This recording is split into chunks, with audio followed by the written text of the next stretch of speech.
especially with the black belt going on, preparing for opponents and things like that. Now that you've had time off, just what's it been like to process what happened here at Iowa and then be back doing it? Well, it's been fun looking back on this whole past year and everything that's been able to happen.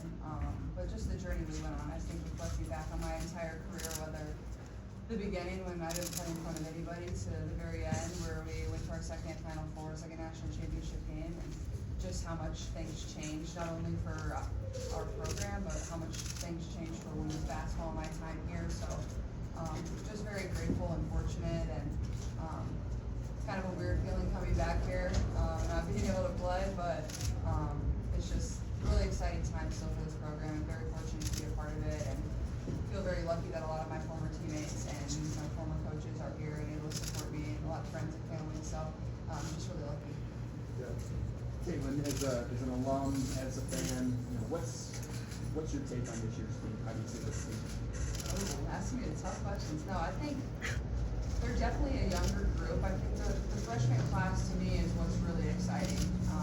I think they've been, one, you can tell they're freshmen. They're going to be inexperienced at times, but you learn through that and you grow through that. And really just proud of this coaching staff. I don't think people always at times give them the grace that they deserve.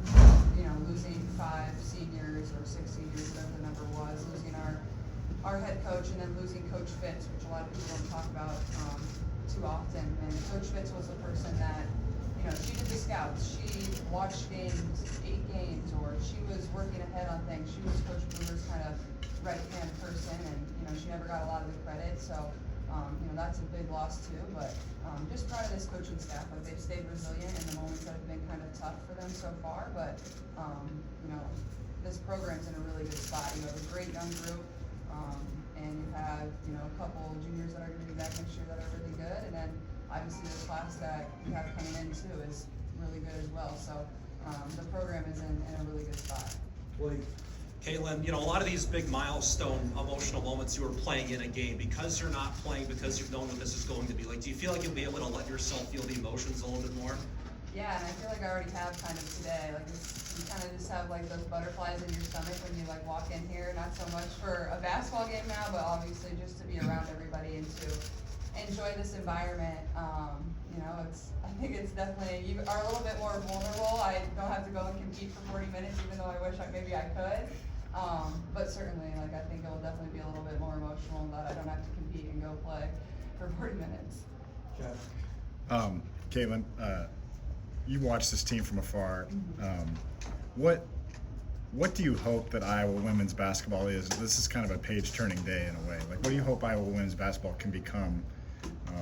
The recruits that are here. Yeah. What do you think that this can become after Caitlin Clark? Yeah, well, I guess I just reflect on the class that graduated, and I would say the thing we're probably the most proud of, looking at like myself and Kate and Gabby, and even like Monica and McKenna when they graduated, is just the culture that we had here. It's not so much the winning. The winning came because of the great culture that we had. And for me, I hope that's the thing that always stays intact, and I know it will because of the great coaching staff we have and the type of players that they recruit. That was the reason we were good. It wasn't because we had a ton of really, really skilled players. We had players that were selfless. We had players that didn't care how many points you were going to score. They're going to do whatever they could for their teammates. They're going to hold their teammates accountable.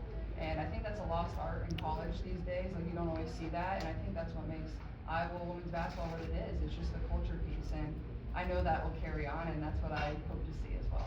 Scott, outside of anybody in the political arena, and maybe your Chiefs BFF, nobody's faced more scrutiny in the last 18 months than you. What have you learned about yourself going through, whether it's adversity on the floor, off the floor, and in the last 18 months, and how have you applied that to make you a better person?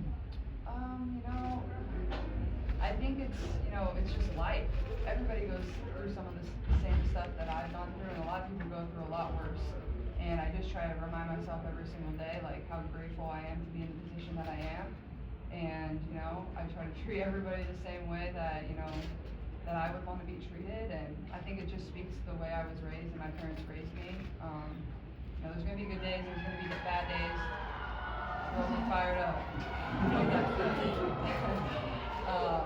But yeah, I think it's just, you go with the flow a little bit, you know, obviously.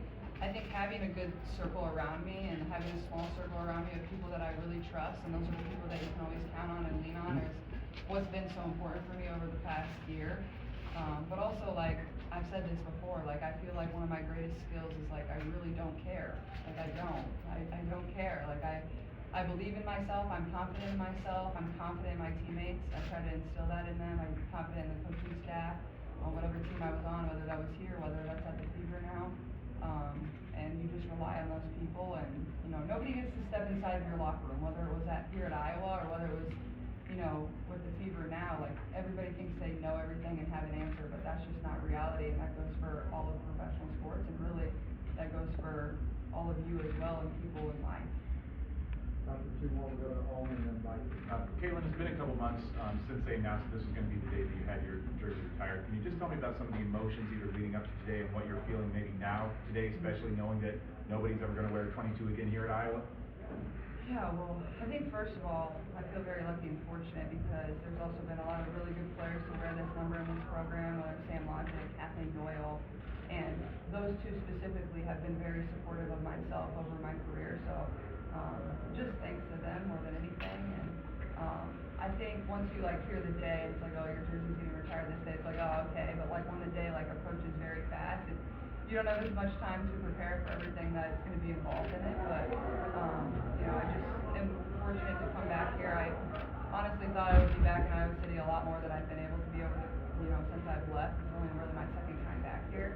The other time was when we got our rings on the field, so it's just fun for me to come back and like just say thank you to everybody that poured so much into me and allowed me to be great, whether that's, you know, the social media people, whether that's the marketing team, whoever it is that made me look really good at times. So just like making sure I say thank you to all of them, because none of that happens without all of those people pouring themselves into our team and our program every single day.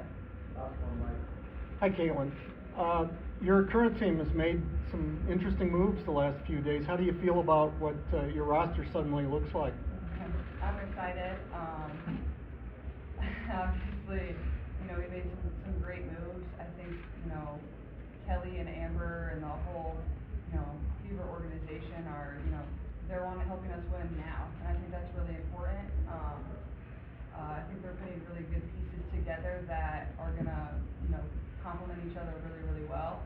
And obviously Steph taking over as head coach for us, I think is gonna be really great, a great basketball mind, somebody that had actually called quite a few of my college games.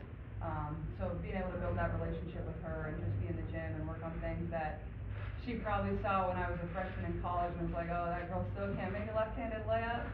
We're still working on that, but no, it's just exciting times, and I think you look around the WNBA, and that goes for, you know, all 13 teams now, and you know, there's real trade and there's real activity and there's fun free agency to follow, and that's what's making people so excited about it. That's going to attract more people to our league, is you get to follow these storylines. So it's really exciting, and I'm, you know, looking forward to next year.